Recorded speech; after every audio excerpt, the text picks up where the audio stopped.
Jadi nanti saya mohon kerjasama. Hanya satu yang berbicara, yang lain tutup mulut. Hentikan semua aktivitas malam ini. Berikan yang terindah untuk Rasulullah. Siap?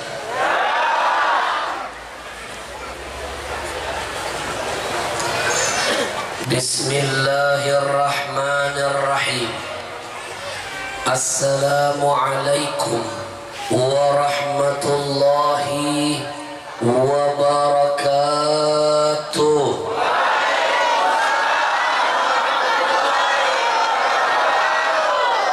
Innal hamdalillah wassalatu wassalam ala Rasulillah wa ala alihi wa ashabihi wa man wala wala hawla wala quwwa illa bil. Allahumma salli wa sallim wa barik wa karrim wa azim ala sayyidina Muhammadin, ala sayyidina Muhammadin, ala sayyidina Muhammadin wa ala alihi wa ashabihi ajma'in. Amma ba'du. Bapak Ibu pasti ada yang bertanya-tanya, bahasa Inggrisnya betakon. Banyak orang Inggris, kenapa tadi saya meminta kepada Bapak Ibu semuanya untuk mengulangi salawat 3 kali kepada Rasulullah? Karena saya teringat dengan pesan Nabi. Bapak Ibu mau tahu siapa orang yang dianggap Nabi sebagai orang yang pelit, mede, merigehese, korek, buntut kasir, bahasa Inggrisnya pamalar. Bapak Ibu mau tahu siapa orang yang dipandang Nabi sebagai orang yang pamalar, engken? Jawabannya, dia adalah orang-orang yang ketika nama Nabi disebut, telinganya mendengar, mulutnya diam, tidak mau bersalawat kepada Nabi. Itulah hakikatnya orang yang pamalar menurut Nabi. Mana dalilnya? Al-bakhilu alladhi man dzukirtu indahu falam yusalli alayya. Orang yang bakhil itu, kata Nabi, adalah orang-orang yang ketika namaku disebut, mulutnya diam, tidak mau bersalawat kepadaku. Padahal survei membuktikan Allah saja beserta seluruh para malaikatnya ila yaumil qiyamah, sampai hari kiamat tidak ada kata titik, terus menerus bersalawat kepada Nabi. Innallaha wa malaikatahu yusalluna 'alan nabi ya ayyuhalladzina amanu sallu 'alaihi wa sallimu. Mulai dari Nabi Adam sampai Nabi Isa, semua panggilan akhirnya sama, hanya alaihi salam saja. Kita buktikan sama-sama. Saya sebut nama nabinya, bantu saya jawab yang kompak, alaihi salam. Nabi Allah Adam, cuma alaihi salam saja. Nabi Allah Nuh, Nabi Allah Ibrahim, sampai Nabi Isa semua sama, hanya alaihi salam saja. Cuma satu-satunya makhluk di dunia ini ketika disebutkan namanya jawabannya paling beda, ketika disebutkan namanya jawabannya paling indah, ketika disebutkan namanya jawabannya paling istimewa, sallallahu. Allah yang maha kita puja memujinya, Allah yang maha mulia memuliakannya, Allah yang maha kuasa saja berselawat untuknya. Bapak Ibu, hari ini saya ajak kita getarkan ruangan ini dengan berselawat. Siap? 50 orang. Sekali lagi, mana semangatnya? Siap? Kayak terpaksa. Tidak akan rugi siapapun yang nanti ikut berselawat, karena di antara keistimewaan yang Allah berikan buat Nabi, yang tidak Allah berikan buat Nabi lain adalah Allah menciptakan malaikat khusus. Tugasnya tugas khusus, kalau disingkat Satgasus. Tapi tugasnya bukan backingin 303, tugasnya bukan jual narkoba, Satgasusnya bukan backingin pun judi online, Satgasusnya bukan sponsori prostitusi, tapi Satgasus malaikat khusus. Tugasnya khusus, keliling di muka bumi nyari orang-orang yang mau menggerakkan lisannya berselawat untuk Nabi. Inna lillahi malaikatan sayyahina fil ard. Kata Nabi, sesungguhnya Allah menciptakan malaikat-malaikat khusus. Tugasnya keliling di muka bumi mencari orang-orang yang mau menggerakkan bibirnya bersalawat kepada Rasulullah. Kalau seandainya malaikat itu melihat, menemukan, mendengar ada yang bersalawat kepada Rasul, maka kata Nabi, yuballighuni min ummatis salam. Malaikat itu akan membawa salawat dari umatku dan melaporkan kepadaku di Madinah. Bapak Ibu, jarak sini ke Madinah naik pesawat 10 jam. Nggak tahu kalau naik kelotok. Tapi dengan secepat kilat, salawat kita sudah dibawa malaikat, dilaporkan kepada Rasulullah. Malaikat akan berkata, ya Rasulullah, ada satu pengajian di kampung.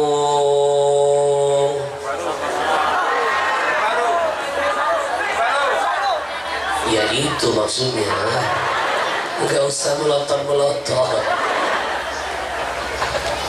Dihadiri oleh Fulan bin Fulan, dihadiri oleh Fulanah binti Fulan.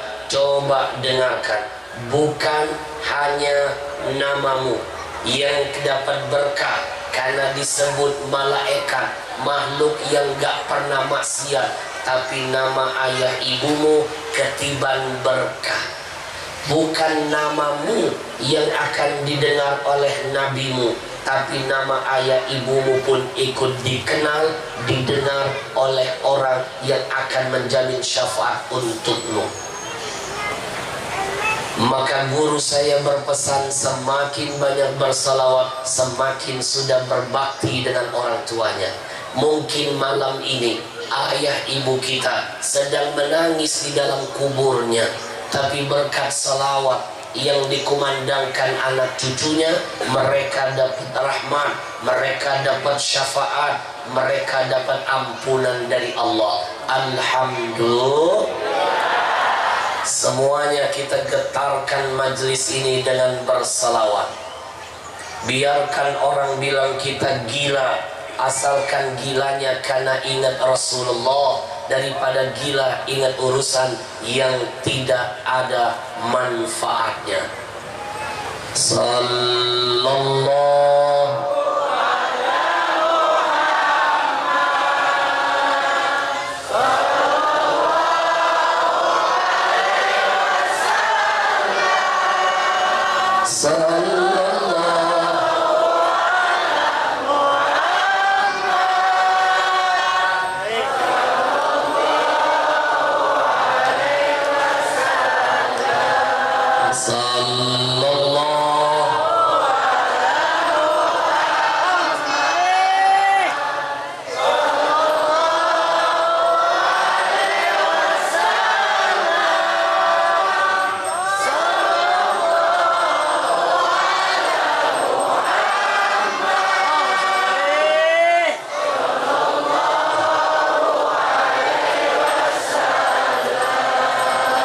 Allahumma salli wa sallim wa barik.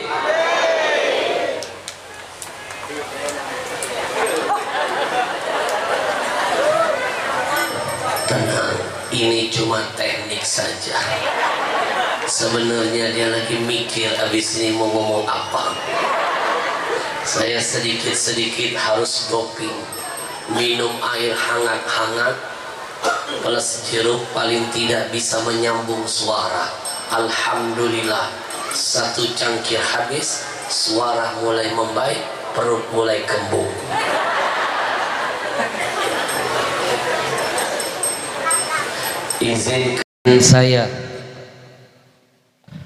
Izinkan saya memberikan salam penghormatan kepada segenap para habaib yang hadir hari ini. Mohon maaf kalau saya tidak bisa memuliakan satu persatu. Percayalah, di hati saya ada rasa cinta, hormat untuk semuanya. Bu, saya mau tanya, cinta dengan Rasulullah? Belum kompak, jawab yang keras, cinta dengan Rasulullah. Jangan bilang cinta kepada Nabi kalau tidak bisa mencintai anak cucunya. Jangan kayak Wahabi, Salafi, ngaku-ngaku cinta dengan Nabi tapi nggak mengakui anak cucu Nabi. Bapak Ibu, silakan beli kitab, judulnya Al-Minahul Makkiyah fi Syarhil Hamziyah. Saya keliling nyari kitab ini di Indonesia, tidak ketemu. Alhamdulillah saya bisa dapatkan kitab ini, karangan Al-Hakim An-Naisaburi. Di mana? Di kota Mesir. Saya nitip dengan teman saya, salah seorang ulama di sana. Begitu saya lihat di dalam kitab itu, halaman 531 ada hadis sahih. Nabi pernah bersumpah, walladzi nafsi biyadi la yu'minu abdun bi, demi zat yang nyawaku ada di genggamannya, la yu'minu abdun bi, kata Nabi, tidak dikatakan seseorang itu dia beriman kepadaku hatta yuhibbani, sampai dia mencintai aku, wala yuhibbuni, dan tidak dikatakan dia mencintai aku hatta yuhibba zawi, sampai dia mencintai anak cucuku. Ana harbun liman harabahum, kata Nabi, aku datuknya siap menabuh genderang perang kepada siapapun yang memerangi anak cucuku. Maka istighfar yang memfitnah para habaib, istighfar yang mendolimin para habaib. Bukan mereka yang akan membalas, tapi datuk mereka yang akan memberikan balasan fi yaumil qiyamah. Belajar, buka kitab Minahul Makkiyah karya ulama besar Al-Hakim An-Naisaburi. Wasilmun liman salamahum, kata Nabi, aku datuknya akan berdamai kepada siapapun yang menjalin perdamaian dengan anak cucuku. Wa aduun liman adahum, aku memusuhi siapapun yang memusuhi keturunanku. Alah, hati-hati, kata Nabi, Man adza qarabati faqad azani. Siapa yang menyakiti keturunanku, keluargaku, berarti dia sudah menyakiti aku. Wa man azani faqad azallah. Siapa yang menyakiti aku berarti menyakiti Allah. Betul? Maka jangan bilang cinta kalau enggak memuliakan anak cucu Nabi. Wahabi, Salafi, cintanya cuma cinta monyet doang. Ngaku cinta dengan Nabi tapi enggak percaya dengan keturunan Nabi. Bujur, Maulaya sal.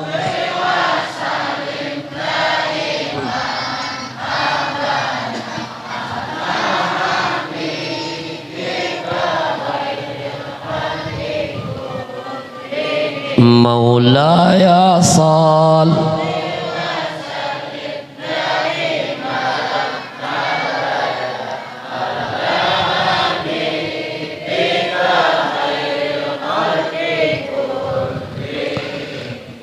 Sekali lagi, tidak ada manfaatnya mau sebanyak apapun ibadahmu, mau di depan Ka'bah sekalipun, kalau seandainya mati bawa kebencian kepada ahlul bait Nabi. Maka saya sedih kadang-kadang lucu lihat Wahabi mengaku dia paling hebat ibadahnya, tapi dalam hatinya ada kebencian dengan anak cucu Nabi. Silakan beli kitab Al-Mustadrak ala Sahihain karya Al-Hakim. Al-Mustadrak ala Sahihain, buka jilid ketiga, lihat halaman 161. Ada hadis yang sangat panjang. Tapi di akhir hadisnya Nabi pernah memberikan sebuah catatan. Apa kata Nabi? Falau anna rajulan, kalau seandainya ada seorang laki-laki, sofana bainar rukni wal maqam, hari-harinya beribadah di antara maqam. Di mana? Antara Hajar Aswad dan maqam. Di mana? Di Mekah. Di mana? Di depan Ka'bah, tempat mustajab. 24 jam ibadah di depan Ka'bah, kata Nabi. Fasalla wasam, hari-harinya solat 24 jam. Wasom, siang harinya puasa tiap hari. Thumma laqiyallah, kemudian dia meninggal dunia, kata Nabi. Fahuwa mubridun li ahli baiti Muhammadin, tapi sayang, kata Nabi, dia mati bawa kebencian kepada anak cucuku. Cuma bawa kebencian, bukan bawa fitnah, bukan memfitnah, baru membenci, belum membunuh, belum menzalimi, baru membenci. Apa kata Nabi? Dakhalan nar, orang ini pasti masuk ke surga. Nggak dilihat ibadahnya di depan Ka'bah, nggak dilihat puasa setiap harinya, nggak dinilai Allah salatnya, nggak ada arti semua kebaikannya kalau sudah menyangkut luka di hati Rasulullah. Bujur, silakan beli kitab Al-Mustadrak ala Sahihain. Betul? Saya pernah tanya dengan guru saya, Habib, apakah hadis ini bisa berlaku mafhum mukhalafahnya, kebalikannya? Beliau bilang bisa. Artinya kalau ada di antara kita ibadahnya nggak banyak-banyak amat, katakan dosanya banyak, tapi mati bawa cinta buat ahlul bait, rahman Allah akan datang. Allah nggak lihat dosa kita, tapi yang Allah lihat adalah kecintaan kita. Itu yang akan mendapatkan titisan rahmatan lil alamin yang Allah hadirkan dalam diri Nabi kita, masuk surga insya Allah. Maulaya sal.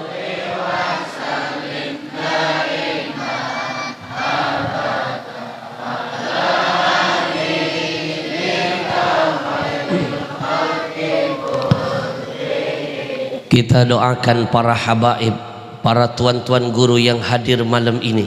Mudah-mudahan Allah sehatkan badannya, Allah panjangkan umurnya, Allah kuatkan imannya, Allah jaga semangat istiqamahnya, Allah jauhkan ulama kita dari berbagai macam fitnah dunia. Amin ya rabbal. Malam ini saya tambahkan ilmu singkat untuk semuanya. Jangan sungkan-sungkan menjawab amin, amin, amin setiap kali telinga kita mendengar ada doa kebaikan keluar dari mulut siapapun. Habib, apa untungnya buat saya kalau saya mengaminkan doa orang? Ad-da'i wal mu'ammin syarikani fil ajar. Orang yang berdoa dan yang mengaminkan doa, dua-duanya dapat pahala yang sama dari Allah, dua-duanya dapat berkah yang sama.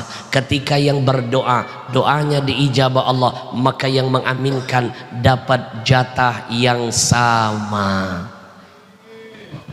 Terlambat. Izinkan saya memberikan salam penghormatan kepada semua panitia yang sudah bersusah payah mengemas acara yang begini indah. Kita doakan juga semua yang sudah menjadi wasilah, para panitia semuanya yang mengizinkan, yang memfasilitasi, yang ikut meramaikan, yang ikut mensyiarkan, termasuk semua kita yang hadir malam ini. Mudah-mudahan Allah catat setiap kedip mata, setiap hembusan napas, setiap tetesan keringat, setiap langkah kaki, Allah catat nilainya jihad di hadapan Allah ya Rabbal. Dan yang tidak saya lupakan segenap hadirin hadirat yang berbahagia, malam ini saya tidak merasa jadi tamu, saya tidak merasa jadi orang asing. Malam ini saya seperti sedang melihat, menatap, memandang semua wajah-wajah saudara saya sendiri. Malam ini saya seperti sedang merasa pulang kampung. Sebelum saya ke sini, tadi saya ceramah di daerah Turki.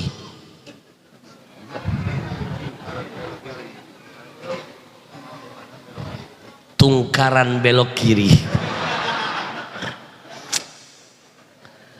Sepanjang jalan dari Turki menuju ke sini, saya baru menyadari ternyata ada kemiripan daerah sini dengan daerah kampung datuk saya di Arab. Apa yang mirip? Nampak tadi sepanjang jalan, Masya Allah, pohon kurma. Hah? Oh sawit, saya pikir kurma.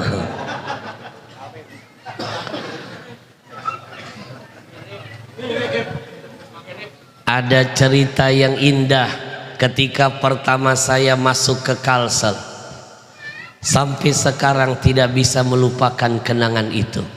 Saya sudah keliling Indonesia, saya sudah keliling lebih dari 15 negara, tapi saya bangga malam ini menyampaikan satu-satunya provinsi yang paling antik, sekali lagi, yang paling antik sedunia, Kalimantan Selatan. Takbir. Enggak percaya, saya bocorin malam ini. Yang paling antik itu Kalimantan Selatan.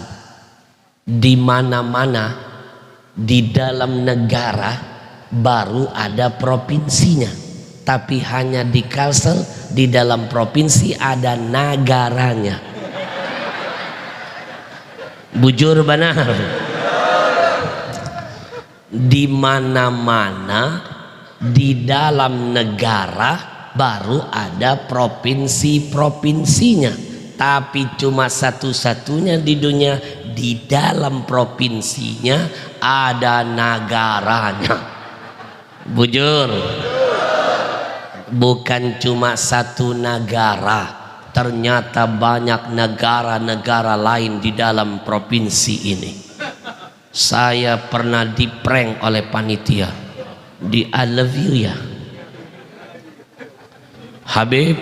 Besok Habib akan kami bawa tabligh akbar ke ke negara Sudan. Saya membayangkan Sudan negara Arab yang indah. Begitu sampai Sungai Danau, saya pernah diprank panitia, Habib besok kita akan pergi ke negara Tarim. Saya membayangkan negeri Hadramaut, datuk moyang saya, ternyata Tanjung Rema. Saya pernah diajak pergi ke satu tempat. Saya tanya, kemana sekarang? Kita akan menuju Eropa. Di mana itu? Kanada. Ternyata kandangan dalam. Saya diprank lagi oleh panitia, dibawa ke tempat jauh. Saya tanya, kok jauh banget? Kemana? Maklum Habib, kita akan main ke Amsterdam. Amsterdam, ternyata amuntai masuk dalam.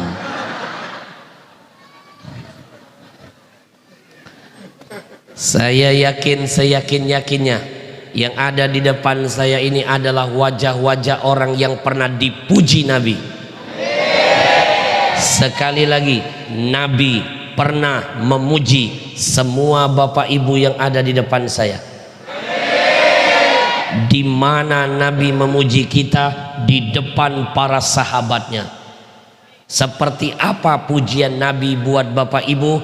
Jangan kemana-mana setelah yang satu ini. Maulaya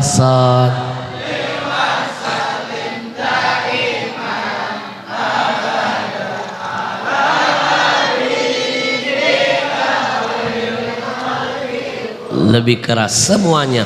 Ya Rabbi bil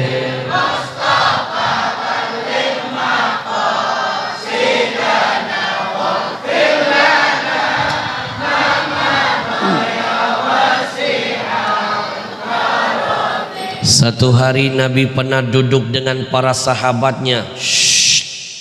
Lalu Nabi memberikan sebuah catatan. Kata Nabi, tuba liman ra'ani wa amanabi. Beruntung orang-orang yang pernah melihat aku lalu dia beriman kepada aku. Siapa yang Nabi maksud? Mereka para sahabat. Mereka hidup di zaman Nabi, mereka melihat Nabi, mereka beriman, mereka dijamin dapat satu keberuntungan. Tapi Nabi lanjutkan pesannya, summa tuba, keberuntungan yang pertama, summa tuba, keberuntungan yang kedua, summa tuba, keberuntungan yang ketiga. 3 kali Nabi mengulangnya, beruntung, beruntung, beruntung.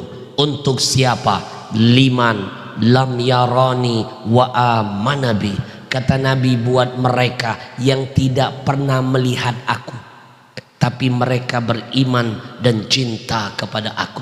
Siapa sebenarnya yang Nabi maksudkan itu? Inilah wajah-wajah terhormat yang ada di hadapan kita.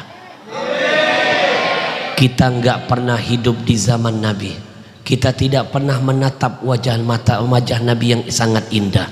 Kita nggak pernah mendengar hadis keluar dari lisan Nabi secara langsung.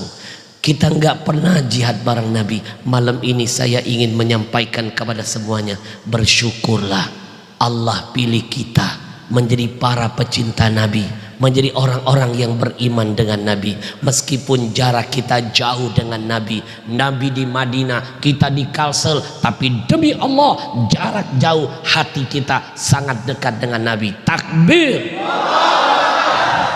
Demi Allah, sampai detik ini ada orang yang dekat dengan Nabi, dekat di Mekah, di Madinah, tapi mereka tidak sedekat dengan Nabi seperti kita.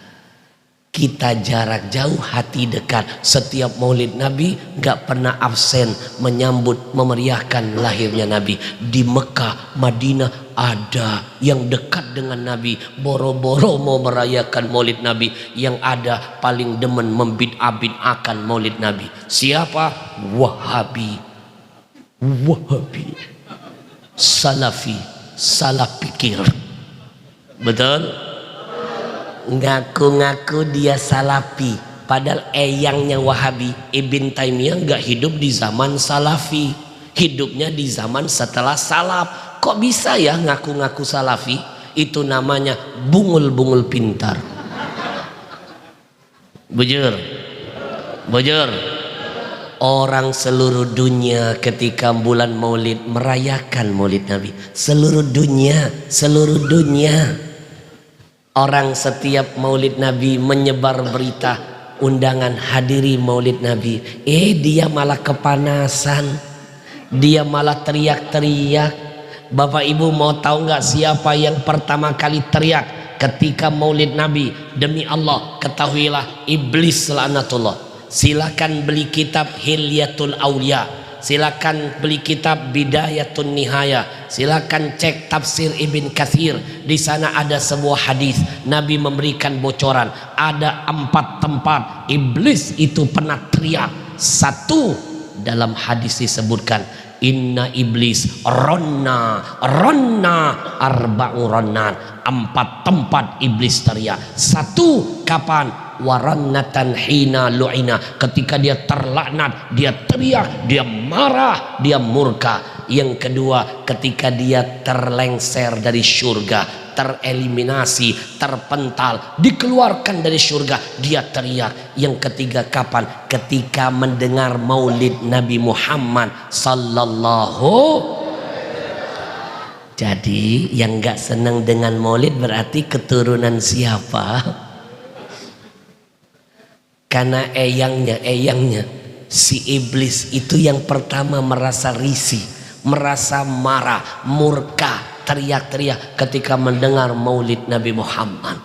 Jadi kalau ada yang gak suka dengan maulid Nabi, orang lagi seneng-seneng mengamalkan ayat, dia yang malah susah. Padahal yang kita lakukan ini adalah perintah Allah. Buka surah Yunus ayat 157 kalau nggak salah. Apa ayatnya? Qul bifadlillah wa birahmatihi fabidzalika falyafrahu.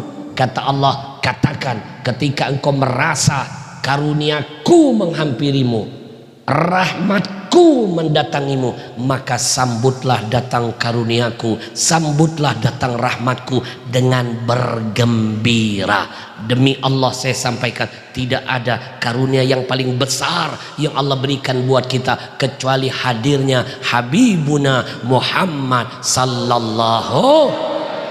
Demi Allah, tidak ada rahmat yang paling dahsyat yang Allah berikan buat kita kecuali hadirnya Habibuna Muhammad sallallahu. Wa ma arsalnaka illa rahmatan lil. Tidak ada rahmat yang lebih besar kecuali hadirnya Nabi. Maka yang hadir hari ini setiap maulid Nabi bergembira, tidak merupakan satu amalan yang sia-sia. Ini mendatangkan pahala, karena apapun yang Allah perintahkan ketika dilakukan pasti akan mendatangkan pahala dan kemuliaan. Tapi itulah Wahabi, gagal faham, dikit-dikit bid'ah, dikit-dikit bid'ah. Walau bajarang, walau betu'ub. Betul, betul, betul. Maulaya sal.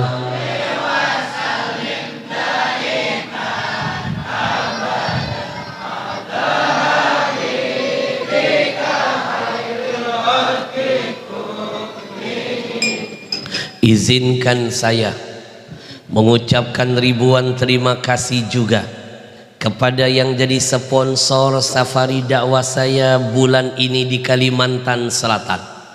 Malam ini titik acara saya yang ke-15. Hari ini ada 3 acara.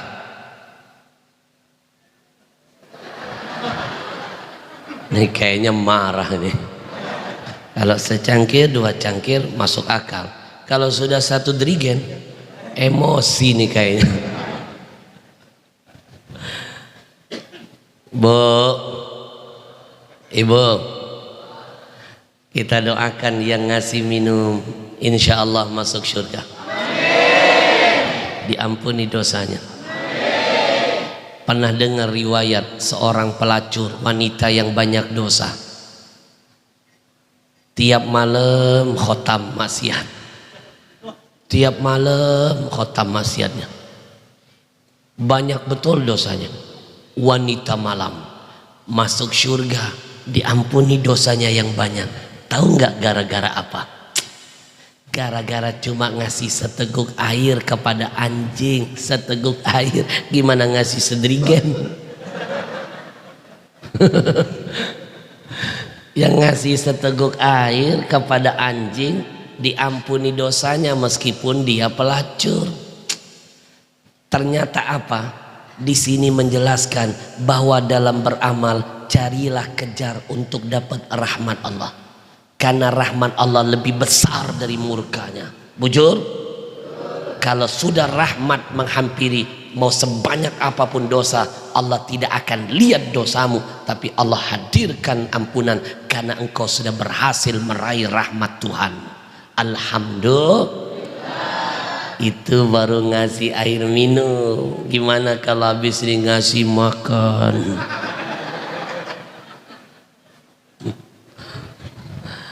Maaf panitia, jangan dianggap bercanda. Salah, serius. Bu, hari ini tausiah saya yang ketiga, titik yang ke-15. Insya Allah saya pulang tanggal 22, landing Jakarta, lanjut ke Bangka Belitung, dari Bangka Belitung lanjut ke Jambi, dari Jambi lanjut ke Sulawesi sampai akhir tahun. Bu, doakan biar sehat. Insya Allah di Kalsel ada hampir 30 titik. Saya dibawa oleh sponsor ini, masuk kampung, keluar kampung, saya merasa jadi orang kampung. Kadang-kadang dibawa mereka masuk kota, keluar kota, saya merasa jadi orang kota. Kadang-kadang dibawa mereka masuk desa, keluar desa, saya merasa jadi orang desa. Kadang-kadang pernah waktu itu dibawa mereka masuk hutan, keluar hutan, saya merasa... Siapa yang bilang orang hutan? Ngajak berantem nih Aceh. Saya laporkan dengan Ferdi Sambo. Ini bisa kena pasal perbuatan tidak menyenangkan. Bapak Ibu, dimanapun saya tampil, saya selalu ingin mengatakan, kalau ada polisi yang bejat, jangan bilang Polrinya, itu oknumnya. Masih banyak polisi-polisi yang soleh, saya yakin. Kemarin saya tabligh akbar bersama salah seorang anggota dewan dari partai PKS, nampak tim hadronya, Masya Allah. Tahu siapa? Tim hadro Polres Tanah Laut. Polisi luar biasa, suaranya merdu. Saya upload ke Instagram, semua kagum. Masya Allah, senang kalau lihat polisi soleh begitu. Kalau ada polisi yang soleh begitu, saya orang pertama yang akan hormat. Jangankan mereka sedang bertugas, polisi tidur pelan-pelan saya lalui. Tidurnya saya hormati. Bu, gara-gara Sambo Indonesia jadi geger. Tapi jangan risau, saudara kembarnya sudah minta maaf dengan Indonesia. Tertulis, maafkan saudara saya Sambo yang bikin gaduh Indonesia. Tertanda Rambo. Saya ditanya jamaah Habib, kalau ada polisi tembak-tembakan dengan polisi, dor, yang mati siapa? Saya bilang yang mati CCTV. Bujur. Bu, gara-gara kasus Sambo ada seorang anak kecil, 1 minggu sebelum kejadian Sambo, gurunya berpesan, anak-anak semuanya, nanti tanggal 17 Agustus sekolah kita akan mengadakan pawai 17-an. Tugas kalian masing-masing menyiapkan kostum sesuai dengan hobi dan cita-cita kalian. Yang ingin jadi pemain bola, pakai baju bola sesuai dengan idolanya. Yang ingin jadi chef, nanti 17-an pakai baju chef. Yang ingin jadi tentara, pakai baju tentara. Yang ingin jadi ulama, pakai baju ulama. Ada seorang anak angkatan, saya mau jadi polisi, siapkan baju polisi. Dia menabung, mengumpulkan uang, akhirnya terbeli baju polisi. Saking gak sabarnya mau pakai baju polisi, kemana-mana dia bawa, tidur pun dia bawa, dia cium-cium. Begitu keluar kasus Sambo, hatinya cenih. Kecil hatinya, bingung dia mau pakai baju polisi, takut diejek teman-temannya. Akhirnya dengan berat hati, begitu hari hanya 17 Agustus dia pakai juga baju polisi cilik itu, tapi dia minta tolong dengan ibunya, "Mama, tambahkan tulisan di belakang, bukan anak buah Sambo."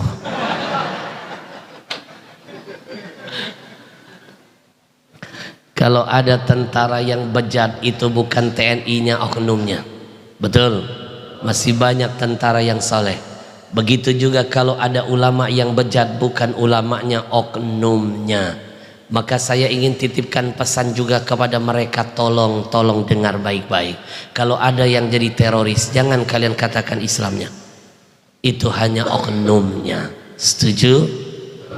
Maulaya sal.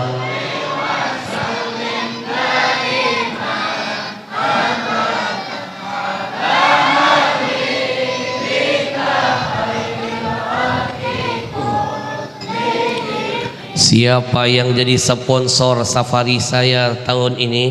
Mereka adalah komunitas Gencar, Gerakan Cinta Rasulullah, dikomandoin oleh Haji Nursyidi dan Haji Yuni.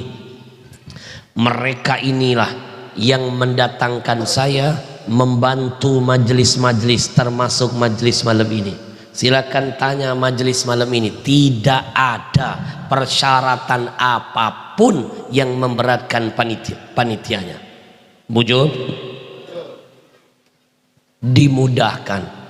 Tiket pesawat saya yang bayar Gencar, Gerakan Cinta Rasulullah. Panitia nggak dibebankan biaya tiket. Harga tiket sekarang mahal. Harga tiket sekarang mahal. Apalagi kalau saya kemana-mana keliling Indonesia nggak pernah sendirian, saya bawa gerbong. Gerbong. Coba dikelus. Gerbong. Acil, saya kalau kemana-mana nggak pernah sendirian, saya bawa asisten. Tiket saya saja mahal, apalagi asisten saya. Siapa yang bayar? Komunitas Gencar, Gerakan Cinta Rasulullah.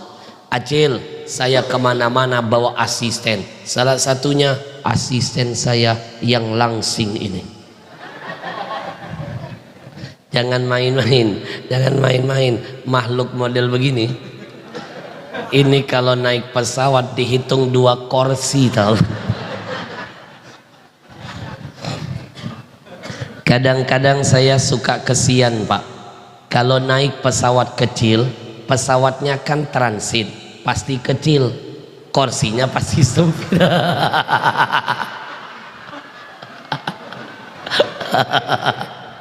Viral.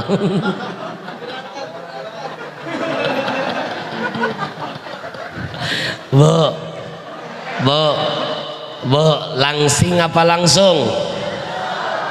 Jangan main-main, asisten saya ini badannya doang gemuk, dosanya kurus, badannya doang gemuk. Ayo, lebih baik mana? Punya badan gemuk, dosa kurus, atau badan kurus, dosanya gemuk? Asisten saya ini badannya saja gemuk, dosanya kurus. Gimana nggak kurus dosanya? Tiap hari 24 jam nempel dengan saya. Kemana-mana ikut saya masuk ke tempat yang baik-baik. Mana pernah saya bawa ke diskotik. Saya bawa ke masjid sehari minimal tablik akbar 3 tempat, maksimal 6 tempat. Bukankah masjid kata Nabi, khairul bilad masajiduha, sebaik-baik tempat adalah masjid, seburuk-buruk tempat adalah pasar. Tiap hari saya ajak melakukan kebaikan. Gimana nggak kurus dosanya? Hadir majelis ilmu, ikut solawatan, dengerin bacaan Quran, dengerin zikiran. Bukankah janji Allah dalam Quran, innal hasanat yudhibnas sayyi'at, kebaikan menghapus semua keburukan. Maka Bapak Ibu, kalau ingin keburukan masa lalu gampang dihapuskan Allah, Caranya satu, sering duduk di tempat yang baik. Dua, banyak-banyak berteman dengan orang baik. Tiga, jangan malas-malas melakukan kebaikan, karena semua yang baik-baik akan menjadi penghapus semua yang buruk-buruk. Alhamdulillah. Sekali lagi, asisten saya ini kalau naik pesawat dihitung 2 kursi. Kadang-kadang saya kesian kalau naik pesawat transit, pesawatnya kan kecil, otomatis kursinya sempit dong. Asisten saya sering betul terhimpit. Untung waktu itu ada pramugari yang berbaik hati. Dari jauh pramugari melihat, Masya Allah, asisten Habib Al-Habsyi terhimpit, duduknya susah. Pramugari langsung mendekat, menawarkan solusi kepada asisten saya. Masya Allah, alangkah baik pramugari itu. Dia langsung mendekat, menawarkan solusi kepada asisten saya. Apa kata pramugari? Abang, kalau seandainya abang susah duduk di kursi ini, bolehkah kami tawarkan solusi untuk abang? Abang, kami bagasikan saja.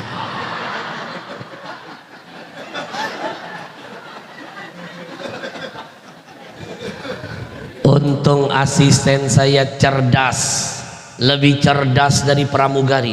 Dia jawab solusi pramugari dengan meminjam bahasa iklan rokok yang lagi ngetop di TV.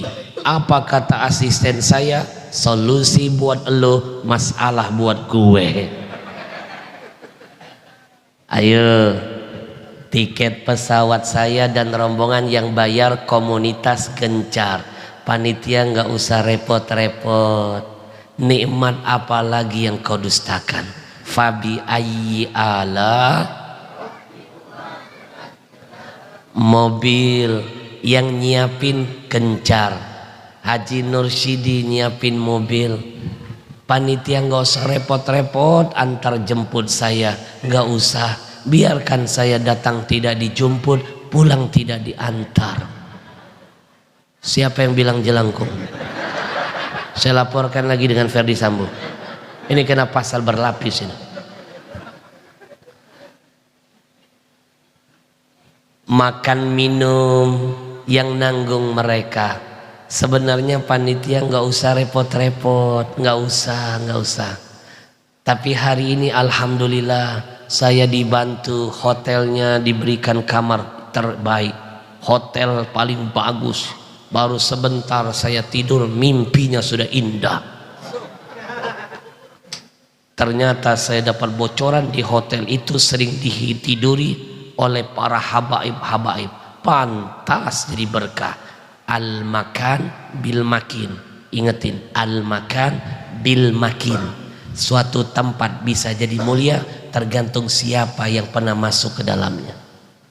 Kalau tempat itu dimasuki orang yang mulia, apalagi pernah ditinggali orang mulia, tempat itu ikut jadi mulia. Mau jadi apa tempat tergantung siapa penghuninya. Luar biasa indah mimpinya. Plus saya ditraktir makan tadi.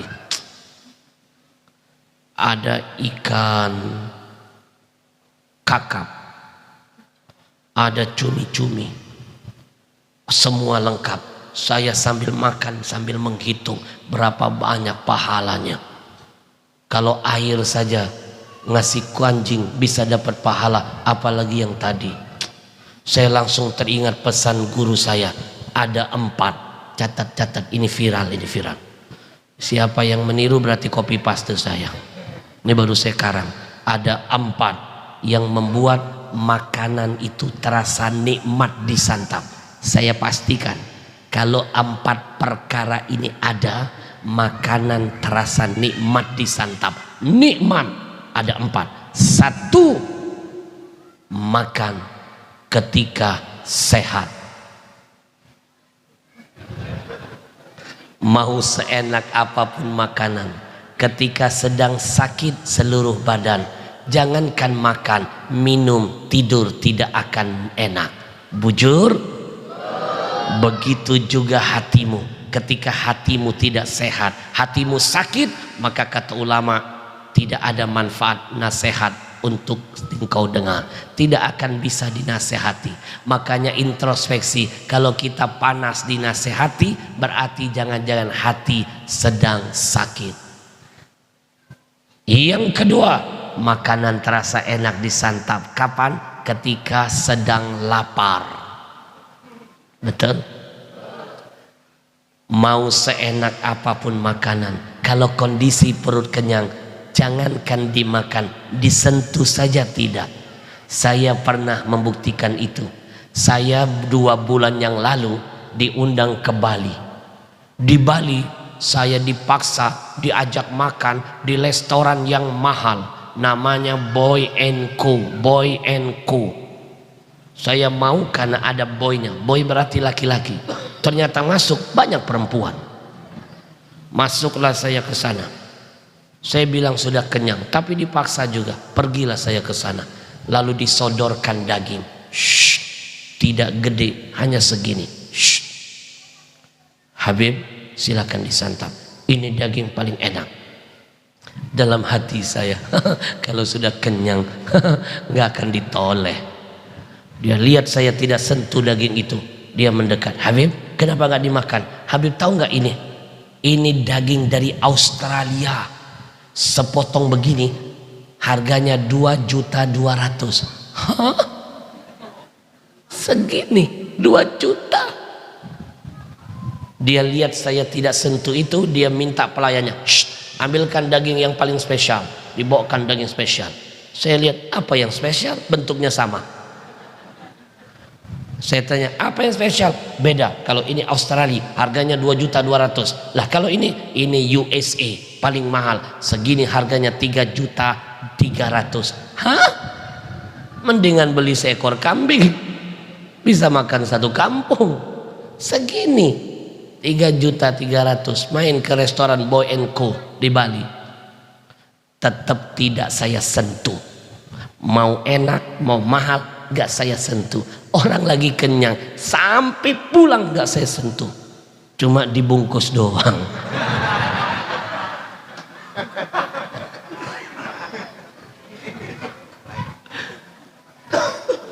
Coba bayangkan kalau makan dalam keadaan lapar, walaupun singkong terasa nikmat. Bujur, maka tidak ada ajaran Islam yang salah, semuanya benar. Makanlah setelah lapar, berhenti sebelum kenyang. Apa tujuannya? Biar kita tampil menjadi orang yang menghargai makanan yang ada di depan mata. Alhamdulillah. Ada 4 yang membuat makanan enak disantap. 1, ketika sakit, ketika sehat.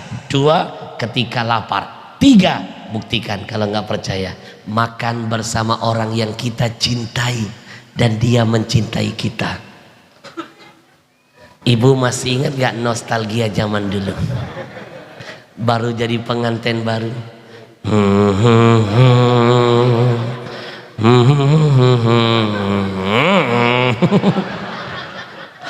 Judul lagunya ngeden. Ayo, masih ingat gak nostalgia waktu jadi pengantin baru? Betul? Walaupun cuma nasi putih, ada sambal, pakai kerupuk, tapi nikmat karena saling cinta mencintai, saling suap-suapan, nggak nyadar 3 piring wassalam. Betul? Coba kalau bapak ibu makan diundang oleh musuh kita, orang yang membenci dengan kita, sering kepo dengan kita, sering fitnah, sering seuzon. Walaupun makanan di mejanya full, saya pastikan jangankan menyentuh makanan, minum saja kita takut. Jangan-jangan ada sianida. Bujur, ada 4 yang membuat makanan terasa nikmat. 1, makan ketika sehat. 2, makan ketika. 3, makan bersama orang yang mencintai dan kita cintai. Yang keempat, ini paling penting, garis bawahi, gratis. Maulaya salli wa sallim daiman ala habibika. Kita doakan dulu yuk komunitas gencar gerakan cinta Rasulullah. Di dalamnya anak-anak muda. Mudah-mudahan mereka istiqomah terus menyenangkan Rasulullah. Tidak hanya menghadirkan saya. Nanti insya Allah di lain kesempatan mereka hadirkan para habaib lain, para ulama-ulama lain untuk berbagi ilmu dan berkah buat semuanya. Bapak Ibu, kalau kita tidak bisa jadi orang baik, paling tidak membantu kebaikan yang dilakukan orang baik tersebar. Kalau kita nggak bisa jadi seperti komunitas ini, paling tidak nitip saham dalam kebaikan. Biar orang-orang baik makin semangat menyebar kebaikan. Saya mulai malam ini dari diri saya. Siapkan infak terbaik, senangkan hati Rasulullah. Kita semangati gerakan-gerakan yang hebat ini. Mudah-mudahan mereka semangat terus mendatangkan para ulama-ulama lain untuk hadir di tengah-tengah kita. Ibu bapak, ini momen paling tepat. Senangkan hati Rasulullah. Apapun, 1 rupiah sekalipun dikeluarkan di momen Maulid Nabi, keberkahannya pasti berlimpah. Bapak Ibu, silakan beli kitab judulnya I'anatut Talibin. Sekali lagi, I'anatut Talibin. Karya siapa Habib? Karya Al-Imam Ad-Dimyati. Jilid keberapa? 3. Maaf, jilid keempat. Jilid ketiga. Halaman 364. Buka. Saya mutolaah sebelum kesini. Apa di sana ada cerita Al-Imam Hasan Al-Basri, ulama besar di abad itu. Imam Hasan Al-Basri, beliau pernah bersumpah, demi Allah, saya Hasan Al-Basri, kalau seandainya saya memiliki harta emas mithla jabali uhudi zahaban, emas itu sebesar gunung Uhud, la unfiqahu fi qiraati maulidun nabi, aku akan infakkan semua hartaku emas segede gunung Uhud untuk memeriahkan acara maulid Nabi Muhammad. Kenapa imam besar sekaliber Hasan Al-Basri sanggup sampai bilang begitu? Karena beliau menyadari apapun yang disedekahkan, apapun yang dikeluarkan untuk urusan maulid Nabi, pasti berkah berlimpah dari ilahi. Maka malam ini saya mulai dari diri saya. Saya mulai dulu dari diri saya. Siapkan infak terbaik. Kita senangkan hati Rasulullah. Sunduk ini akan berjalan menghampiri Bapak Ibu. Senangkan hati Rasulullah. Lihat ke depan. Lihat ke depan. Saya mulai dari diri saya. Saya mulai dari diri saya. Bismillahirrahmanirrahim. Jangan lupa, ingatlah dengan pesan Nabi, ma akalta fa'afnaita. Kata Nabi, apa yang kalian makan pasti busuk. Wa ma labista fa'ablaita. Apa yang kalian pakai pasti lapuk. Wa ma tasaddaqta fa'amdaita. Yang kau sedekahkan, kata Nabi, kekal abadi selama-lamanya. Siapkan sesuatu yang kekal buat kita. Saya mulai dulu dari diri saya. Bismillahirrahmanirrahim. Jangan lupa pesan Nabi yang kedua, mana qasamalun min sadaqatin. Tidak akan berkurang, kata Nabi, harta apapun yang kau sedekahkan. Yasdad, bertambah, pasti bertambah. The more you give, the more you get. Do you understand? Allah, yes. Acil sok paham. Padahal katrok. Orang saya aja nggak ngerti. Itu bahasa Inggris, you know. The more you give, the more you get. Artinya jangan buang sampah sembarangan. Semakin banyak kita memberi, makin banyak yang kita terima gantinya. Saya mau tanya dulu, Bapak Ibu, percaya nggak? Tidak ada istilahnya orang yang rajin sedekah jatuh miskin, nggak ada. Yang ada makin kencang sedekahnya, makin berkah usahanya, makin berkah hartanya, makin bahagia hidupnya. Saya mau tanya semuanya, bantu saya jawab yang kompak. Percaya nggak apapun yang dikorbankan untuk Allah pasti bertambah? Percaya? Lebih kompak, percaya? Saya kasih contoh biar nambah percaya. Bapak Ibu pernah lihat kambing nggak? Anak-anak pernah lihat kambing? Bantu Habib dong, bantu Habib. Suara kambing seperti apa? Pinter, bocah saja tahu loh mana suara kambing. Anak-anak pernah lihat anjing?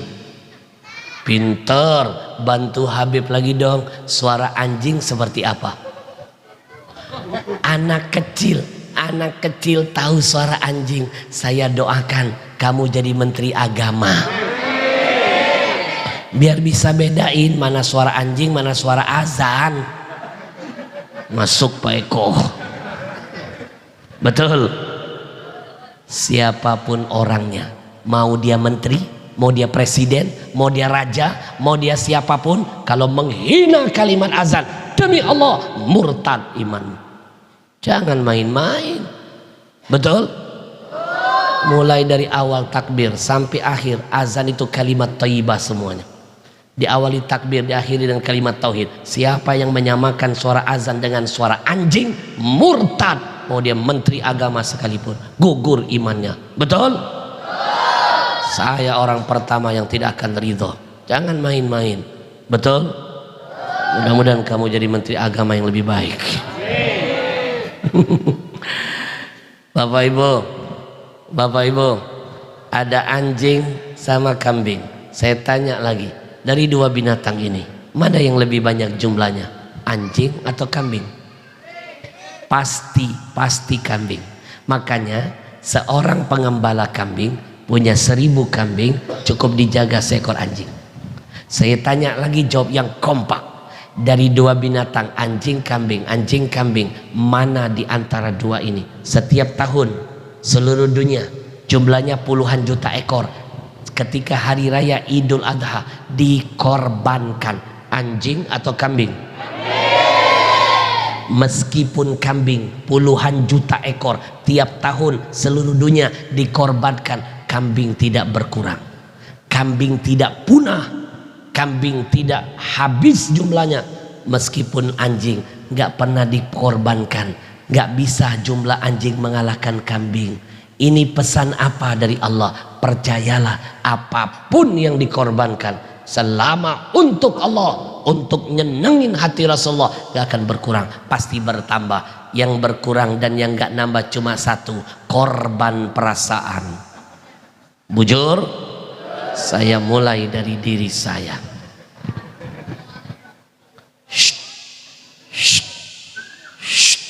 Bismillahirrahmanirrahim. Jangan lupa pulang dari majlis ini nanti buka Al-Quran ya, cari surah Al-Munafikun, lihat ayat ke-10. Di tengah-tengah ayatnya ada bocoran dari Allah. Ada orang yang mati, menangis, minta dihidupkan lagi walaupun sebentar saja. Bukan mau sholat, bukan mau puasa, bukan mau haji. Yang mati minta dihidupkan sebentar saja agar bisa bersedekah. Mana ayatnya? Rabbi laula akhartani ila ajalin qarib fa asaddaqa wa akum minas salihin. Ya Allah, kalau seandainya kami dihidupkan kembali, kami ingin sedekah ya Allah, agar kami digolongkan jadi orang soleh. Kata ulama, mikir. Yang mati minta dihidupkan cuma mau sedekah, masa yang masih hidup gak mau sedekah padahal pasti mati? Kenapa yang mati sampai ngotot mau dihidupkan sebentar agar sedekah, bisa sedekah? Kata Nabi, ternyata sedekah ini bisa memadamkan harul kubur, panasnya api kubur yang menyala-nyala. Atau dengan kata lain, sedekahmu jadi AC bagi alam kuburmu. Saya mulai dari diri saya. Ini teknik ceramah terbaru, baru saya Kalau ada yang niru berarti copy paste. Shh. Shh. Bismillahirrahmanirrahim. Nungguin ya. Ada nenek-nenek. Nini kayak lagi ngapain. Ini teknik sambil ngajak sedekah tapi nyelipin ilmu. Ini mahal. Inilah retorika dalam berdakwah. Saya mulai dari diri saya. Tahu kenapa saya lama-lamain begini? Itu teknik psikolog. Mau jadi apa sifat kita, salah satunya tergantung apa yang sering dilihat oleh mata. Kalau pengen jadi baik, sering lihat orang-orang baik. Maka kenapa di rumah sering ditaruh foto guru jahit, di hotel ada foto guru jahit, di rumah ada foto Habib Umar, foto wali-wali orang soleh. Itu riyadhah ainiyah, olahraga mata, biar membakar semangat, motivasi ingin meniru apa yang dilihat. Karena mau jadi apa orang tergantung apa yang dilihat. Sering lihat maksiat cenderung berbuat maksiat, sering lihat kebaikan pasti senang dengan kebaikan. Takbir. Sering lihat warna merah nanti ngeluarin warna merah.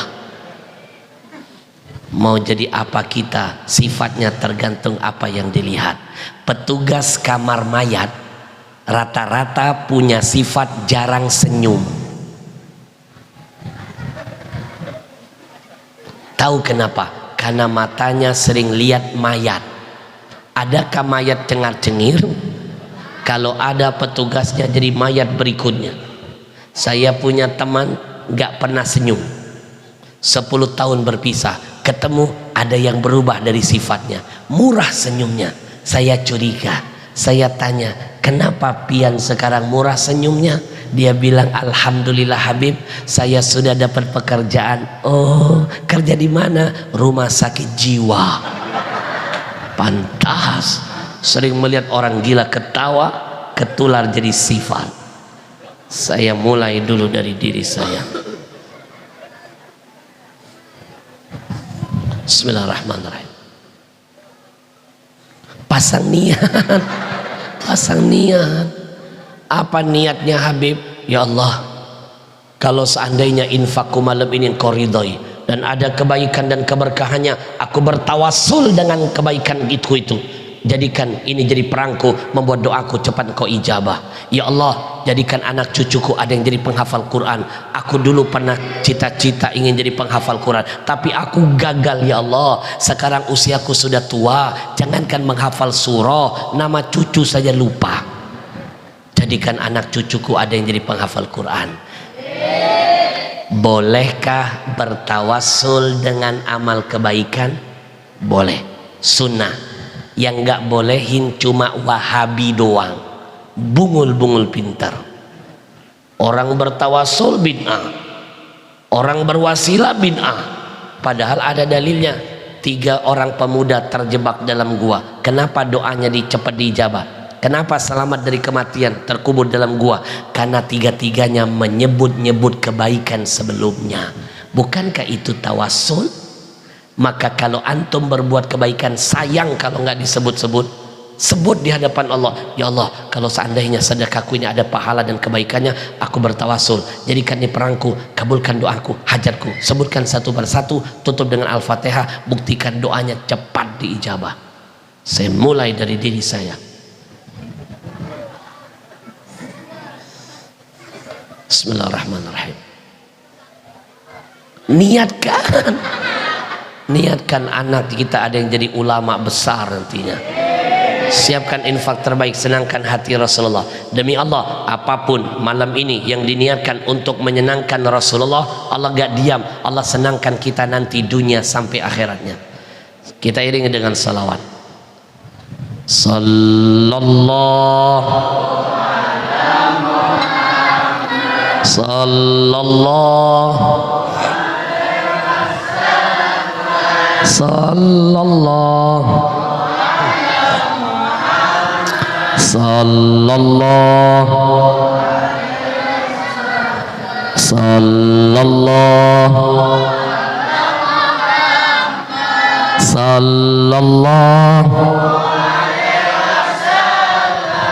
sallallahu sallallahu sallallahu sallallahu sallallahu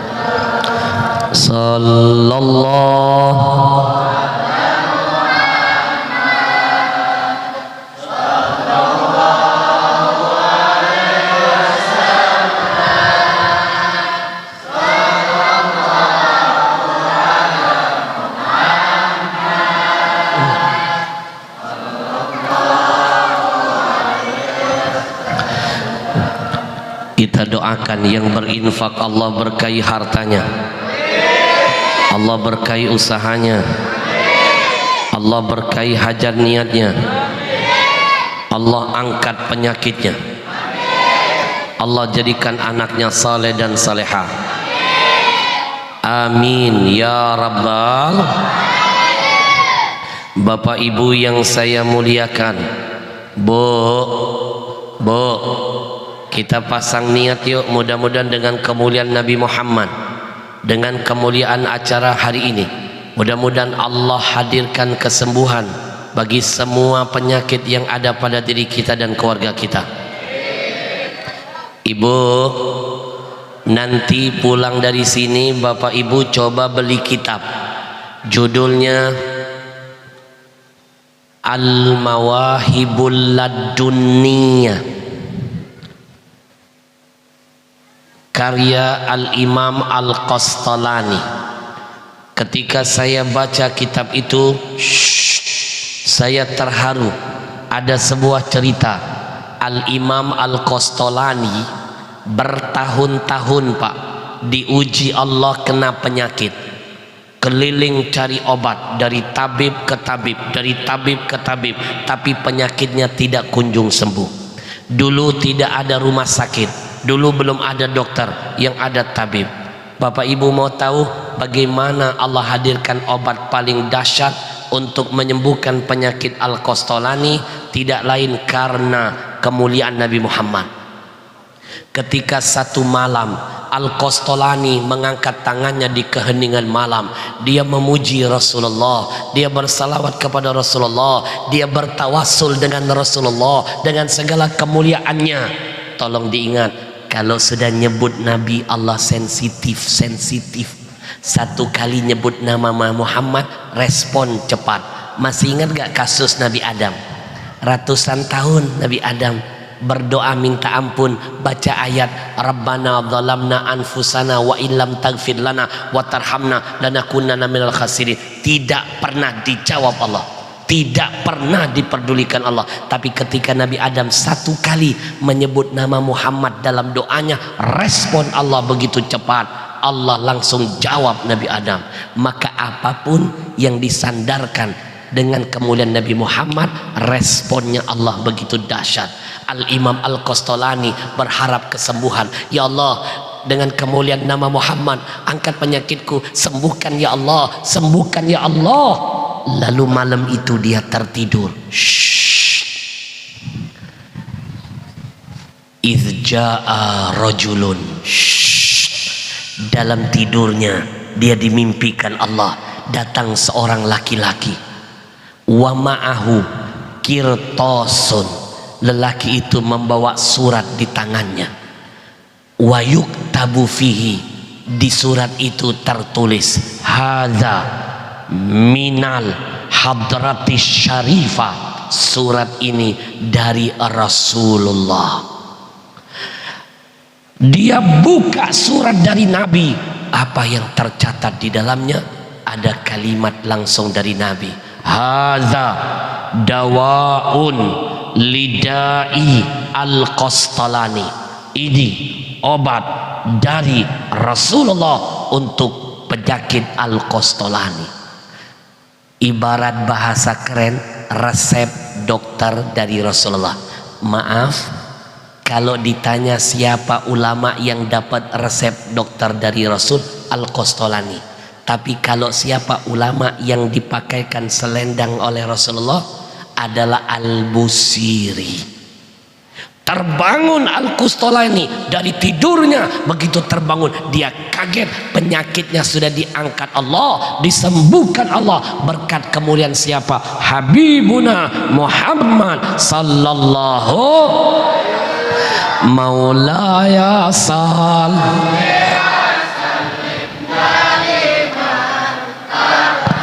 Allah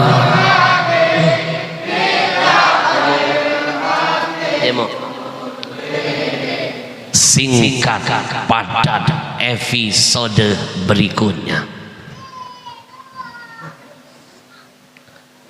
Lanjut. Saya tantang malam ini, siapkah bergadang untuk Rasulullah? Silakan buka sejarah. Bapak Ibu, Nabi pernah membuktikan cinta kepada kita. Dengan cara apa? Nabi korbankan nyawanya untuk menghantarkan iman kepada kita, iman dan Islam. Malam ini kita cuma ngorbanin waktu saja, gak ada apa-apa dengan pengorbanan Nabi buat kita. Bapak Ibu, Nabi pernah berkorban untuk kita. Nabi pernah bermandikan darah di sekujur tubuhnya. Untuk apa? Menghantarkan hidayah buat kita. Malam ini kita cuma mandi keringat doang, gak ada apa-apa dengan pengorbanan Nabi buat kita. Jangan katakan cinta kalau tidak bisa berkorban. Al-hub yahtaju ila burhan. Yang namanya cinta butuh pembuktian. Saya tantang malam ini, setengah jam lagi sanggup? Orang hebat semuanya. 1 jam lagi sanggup? Orang kuat semuanya. 2 jam lagi sanggup? Orang nyiksa semuanya. Maaf, saya nggak sanggup. Bu, 1,5 jam loh lebih ngaji dengan saya, nggak terasa. 1,5 jam nggak terasa. Jawab yang kompak. 1,5 jam ngaji dengan Habib terasa tidak? Ah, yang benar, yang kompak dong. Terasa tidak? Saya yang merasakannya. Suara sudah serang. Saya boleh minum dulu nggak? Minum dulu ya. Kalau tadi air jeruk panas, sekarang air putih dulu. Coba semua mata lihat ke saya. Lihat ke saya. Bismillahirrahmanirrahim.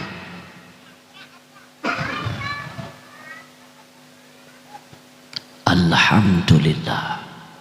Lihat ke saya. Lihat ke saya. Bismillahirrahmanirrahim. Alhamdulillah. Lihat ke saya. Lihat ke saya.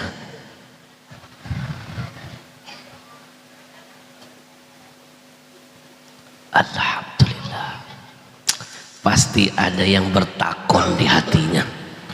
Kurang ngasem Habib. Habib yang lega, kita yang ngiler. Baru kali ini kami melihat penceramah minum minta diliatin. Baru kali ini. Apa maksud Habib ini? Maaf, inilah retorika dalam berdakwah. Ini strategi dakwah terbaru, baru saya karang. Jadi kalau dia ngikut-ngikut, copy paste Al-Habsi. Ibu tahu, saya sedang mengajarkan ini cara minum gaya Rasulullah. Maaf ya, Maulid Nabi bukan cuma bicara tentang hari lahir Nabi. Maulid Nabi bukan cuma bicara tentang hari lahir Nabi, tapi Maulid Nabi bicara tentang semua yang ada hubungan dengan Nabimu. Takbir. Mulai dari yang kecil sampai yang besar, mulai Nabi melek mata sampai tutup mata. Salah satunya cara minum. Ibu, Nabi minum 3 kali narik napas. Nabi kalau minum 3 kali tegukan. Mana dalilnya? Karena Nabi yatanafas fisyurbi salasan. Nabi kalau minum 3 kali narik napas, 3 kali tegukan. Ternyata sunnah Nabi diselidiki orang Amerika. Ibu tahu Amerika di mana? So tahu Amerika, pelai hari belok kanan. Di Amerika pernah diselidiki Pak, gaya minum gaya Rasulullah mengakibatkan badan sehat, panjang umur, tidak cepat kena penyakit. Maka pulang dari sini coba buktikan, sebelum makan minum dulu, begitu makan jangan minum. Selesaikan makan, selesai makan 10 menit setelahnya paling cepat baru minum. Maka makanan yang tadi disantap akan sempurna pencernaannya di dalam perutmu. Itu tidak akan jadi mudarat, jadi manfaat. Buktikan, insya Nabi minum 3 kali tegukan, 3 kali narik napas. Tidak pernah saya menemukan satu riwayat pun Nabi minum gaya selebel. Nabi minum gaya selebel, guduk guduk guduk guduk guduk guduk. Itu gaya Yahudi. Betul? Maka malam ini saya titipkan pesan buat kalian semua. Paling tidak ada oleh-oleh dari saya. Ada 5 adab minum. Hafalkan, ajarkan ke anak cucunya. Kita ikuti sama-sama. Ada 5 adab minum. Ada berapa? Yang pertama, minum pakai tangan. Lebih kompak, minum pakai tangan. Jangan pakai tangan, apalagi tangan orang. Sombong itu, kecuali sakit. Yang kedua, minum sambil duduk. Yang ketiga, begitu mau minum ucapkan dulu basmalah, bismillahirrahmanirrahim. Yang keempat, setelah neguk minuman ucapkan apa? Hamdalah, alhamdulillah. Yang kelima, 3 tegukan, 3 kali narik napas setiap minum. Hafal? Biar hafal, pulang dari sini biar nggak hilang ilmunya, praktekkan. Nanti mampir sebentar ke toko kopi, warung kopi. Abang pesan 1 kopi, datang kopi. Shh, langsung teriakan. Kata Ustadz Al-Habsyi, adab minum ada 5. Tukang kopi mulai was-was, alamat gila nih orang. Yang pertama, minum pakai tangan kanan. Tukang kopi baru sadar, jangan-jangan ini ilmu. Walaupun saya nggak sempat hadir tadi, saya dapat ilmu lewat anak ini. Dia catatlah. Shh. Yang kedua, minum sambil duduk, dicatat lagi. Shh. Yang ketiga, mau minum ucapkan basmalah, dicatat tukang kopi. Shh.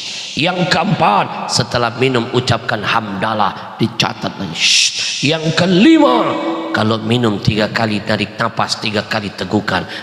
Tukang kopi lagi nyatet, yang minum pulang. Tukang kopi teriak, yang keenam bayar. Minum mau gaya Nabi, pulang mau gaya Yahudi. Pulang dari sini amalkan, insya Allah. Biar tidak lupa saya contohkan ulang. Bismillahirrahmanirrahim. Alhamdulillah. Emang beda loh. Kalau minumnya kayak Nabi, leganya beda. Bismillahirrahmanirrahim. Alhamdulillah. Bismillahirrahmanirrahim. Alhamdulillah. Emang beda kalau minumannya terasa sehat. Merek apa sih? Masuk Pak Eko. Mereknya Ajwa. Bapak Ibu bantu syiarkan. Kalau melihat ada minuman di Kalimantan Selatan ini, botolnya hijau, tulisannya Ajwa, ngambil berkah nama kurma Nabi. Apapun yang dihubungkan dengan Nabi pasti berkah menghampiri. Nama dari Nabi enak didengar, enak disebut. Ajwa, Ajwa, Ajwa. Artinya ajaib water. Bisa dipeleserkan AJWA, Al-Habsyi, jual water, ajaib. Doakan ini perusahaan saya yang kelima. Untungnya untuk menyenangkan hati Rasulullah, kita kirim buat Palestina. Demi Allah, saya akan berusaha sampai tetes darah terakhir. Tidak akan mau lagi saya dimanapun saya ceramah minum minuman orang kafir. Saya tidak mau lagi minum minuman Yahudi. Tahu kenapa saya bikin perusahaan? Saya ingin menjaga perasaan datuk saya Rasulullah. Bapak Ibu, Rasulullah sedih, Rasulullah menangis. Yang ceramah ulama kita, yang hadir jamaah kita, acara di masjid kita, acara pengajian kita, kok minuman Yahudi ngambil untung, kok minuman kafir masuk ke majelis kita. Demi Allah, 80% minuman di Indonesia ternyata milik perusahaan Yahudi dengan berbagai macam mereknya. Yahudi bikin perusahaan seluruh dunia. Antum tahu untungnya mengalir buat siapa? Israel. Kalau nyampe ke Israel dia beli senjata, dia bunuh saudara kita di Palestina. Siapa pembeli terbesar minuman Yahudi? Majelis taklimmu. Apa enggak sedih Rasulullah dengan kebodohan kita? Berarti kita mengamalkan larangan Allah, wala ta'awanu alal itsmi wal udwan. Enggak boleh tolong menolong dalam dosa dan permusuhan. Tolong menolong hanya boleh satu, alal birri wat taqwa, ketaatan dan ketakwaan. Habib, kami enggak tahu. Kalau enggak tahu maafu. Malam ini saya kasih tahu, mulai berlaku dosanya. Jangan main-main. Antum minum minuman Yahudi, gegeg dahaga antum di dunia saja hilang. Tapi asbab antum menciptakan dahaga buat Palestina, dan antum akan dapat dahaga di alam barzah. Jangan main-main. Nanti kapan-kapan saya datang lagi ke sini, saya kupas bab tentang ada haramun li zatihi, ada haramun li ghairihi. Kalau babi itu haram secara zat. Antum mau bikin sate babi, bakso babi, tetap haram karena zatnya sudah haram. Tapi jangan lupa kita sering makan yang haram. Haram yang apa? Haramun li ghairihi. Saya kasih contoh. Air itu halal, tapi siapa yang produksi? Untuk apa keuntungannya? Kita minum, ya taghayyar hukmuhu, hukumnya bisa berubah. Yang halal jadi haram. Kenapa? Ada maqasid yang mereka tujukan. Betul?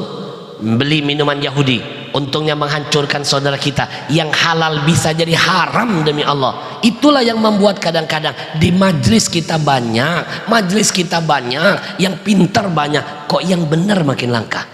Kenapa? Kebaikan gak akan bercampur dengan keburukan. Maka itunya sebab saya bikin air sendiri. Paling tidak saya ceramah gak minum minuman kafir. Paling tidak saya ngajak jamaah saya untuk hijrahkan minumanmu. Mulai hari ini saya himbau Bapak Ibu, kalau ingin tetap menyenangkan Rasulullah, jangan hanya cuma lisan, sikap juga lebih penting. Betul?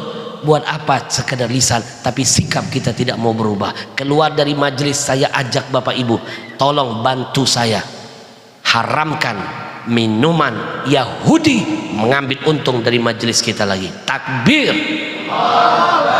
Silakan beli minuman milik kaum muslimin. Bukankah ada air sekumpul? Bukankah ada Mursyidul Amin? Bukankah ada Insar? Bukankah ada Amanah? Betul? Buya Yahya punya Al-Bahjah, saya Al-Habsyi punya Ajwa, Arifin Ilham punya Az-Zikra, Habib Segaf Bahrun punya Dalwa. Kenapa bangga beli produk orang kafir? Maka saya ajak hari ini, Maulid Nabi tahun ini, hijrahkan makan minummu. Kalau keluar dari masjid acara ini, yang mau makan minum, makanlah dulu di restoran milik kaum muslimin. Yang mau belanja, belanjalah di warung milik orang muslim. Kalau pedagang kita sukses demi Allah, zakatnya nambah, hartanya, maaf, sedekahnya makin banyak, syiar agamanya ada di mana-mana. Stop, jangan lagi memperkaya lawan-lawan kita. Mereka ambil untung dari kita, mereka hancurkan agama kita. Indonesia muslim terbanyak nomor 1 di dunia, 230 juta. Nomor 2 Pakistan hanya 200 juta. Malaysia nggak ada apa-apa lawan Indonesia. Malaysia cuma 20 juta. Itu pun sudah kita tambah Ipin Upin dari Indonesia. Jangan jadi penonton di lapangan sendiri. Jangan lagi jadi tamu di rumah kita sendiri. Bapak Ibu, jihad pakai otak, jangan pakai otot. Mereka merusak anak muda dengan musik, kalian hadirkan nasyid. Mereka bikin film gak bagus, lawan dengan film dakwah. Bapak Ibu pernah nonton film layar lebar buatan saya belum? Belum. Saya ajarkan caranya, tonton dan buktikan karyanya. The best, sukses di bioskop. Saya angkat dari buku mega bestseller yang saya karang satu ini. Buku ini saya tulis 3,5 tahun, sudah diangkat jadi film. Nanti tonton filmnya sampai selesai 4 episode. Jangan lupa ajak anak-anaknya, siapkan tisu, karena nonton filmnya nggak cukup bawa tisu, bawa kanibu. Ada sedihnya, ada lucunya, ada serunya. Mau saya ajarkan caranya? Coba buka handphonenya. Biar nanti pulang dari sini tinggal nonton saja. Buka handphonenya. Tahu YouTube nggak? Tahu. Jangan kayak nenek-nenek kemarin. Ada nenek-nenek kemarin saya tanya, nenek tahu YouTube? Si nenek menjawab, jangankan YouTube, TikTok saya punya Habib. Ternyata Nelly nenek lincah. Buka YouTube sudah. Coba ketik Gencar TV. Gencar TV. Gerakan Cinta Rasulullah. Kalau sudah, turunkan video-videonya, cari video yang judulnya Ada Surga di Rumahmu. Ada surga di rumahmu. Ada 4 episode saya masukkan di sana. Part 1, part 2, part 3, part 4. Tonton sampai selesai. Saya pastikan keren filmnya. Biar anak kita nonton, biar dapat hidayah, makin berbakti dengan orang tua. Tapi jangan lupa dong, kalau sudah nonton komen dong. Jangan lupa like, share, and subscribe. Oke? Biar ngasih semangat tim film saya. Karena ada 7 film lagi yang akan saya buat. 7. Insya Allah film kedua saya syuting di Kalimantan Selatan. Siapa tahu nanti Acil bisa ikut main di film saya. Mau? Sutradara saya bilang masih ada lowongan. Saya tanya jadi apa? Jenazah. Bapak Ibu, 1 menit ke depan kita akan saksikan dahsyatnya air ajwa. Air ini betul-betul ajaib. Kenapa? 1, berkiblat dari Zam-Zam, titisan Zam-Zam. 2, air ini dikhatamkan Quran 30 juz di setiap mata air yang ditemukan. Bapak Ibu, produksinya di pabrik didengarkan Quran. Jangan lupa, di Jepang pernah diselidiki, ada botol minuman dibuka tutupnya didengarkan musik, kristalnya jelek, hancur berantakan. Tapi botol kedua didengarkan Quran, zikir, salawat, doa, kristalnya langsung indah dan menawan. Maka berapa banyak yang minum air ajwa ini dapat berkah Quran, dapat berkah Zam-Zam, kistanya sembuh, mium, keputihan, kolesterol, ambien, macam-macam penyakitnya. Percayalah dengan janji nabimu, obati penyakitmu dengan Al-Quran. Percaya dengan firman Tuhanmu, wa dunazzilu minal Quran ma huwa syifa wa rahmatul lil mu'minin. Quran jadi obat, rahmat bagi orang mukmin. Sekarang lihat ke depan, kita akan adu ajwa dengan minuman milik orang non muslim yang bahasa iklannya ada manis-manisnya. Bu, 30 merek lebih sudah dikalahkan ajwa. 30 merek minuman, mulai dari air aqua, Evian, Clio, Fiji, semuanya sudah dikalahkan. Air kangen saja kalah, apalagi yang gak kangen. Lihat ke depan, kita saksikan. Untuk sehat bukan jaga makanan, tapi yang paling penting jaga minuman. Tubuh kita lebih banyak butuh cairan daripada makanan. Kita teteskan betadin. Silakan kameranya di close. Kita teteskan betadin beberapa tetes, nanti kita aduk-aduknya jangan pakai sendok besi. Zat besi merusak kandungan air.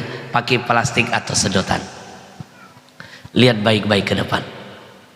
Airnya dari bening berubah jadi kuning. Kuning bahasa Arabnya asfar.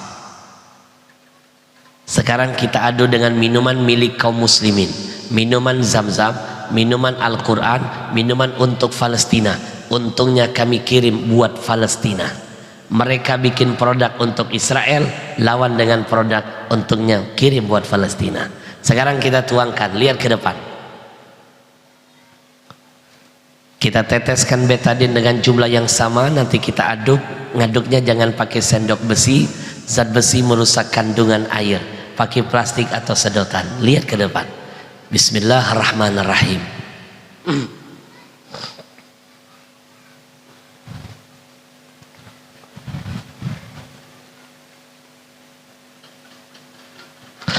Minuman apa yang lebih bening? Bantu saya sebutkan namanya. Ajwa, nama dari Nabi, disebut saja berkah menghampiri. Minuman apa yang lebih bening? Yang lebih sehat? Sekarang kita tes yang kedua. Kita tuangkan media makanan. Kalau tadi pakai cairan, sekarang pakai makanan. Saya pilih makanan murah meriah kesukaan anak-anak kita. Mie instan apapun berbahaya. 80% makanan kita mengandung kimia, pengawet, dan formalin. Orang zaman dulu panjang-panjang umurnya karena tidak pernah makan racun. Sekarang muda-muda sudah rojiun, makanannya beracun.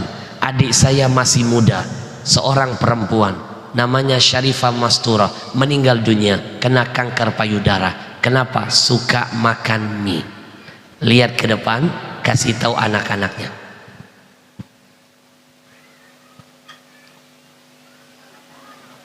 Masih berani makan mie? Beginilah tampilan perut anak-anak kita. Kita angkat minuman yang berwarna biru. Ini baru 1 sendok mie masuk ke perut anak kita, belum 1 bungkus, belum bumbunya, belum tiap hari dimakan. Inilah kimianya, inilah pengawetnya, inilah formalinnya, dan ini berujung menjadi kanker, pasti mematikan.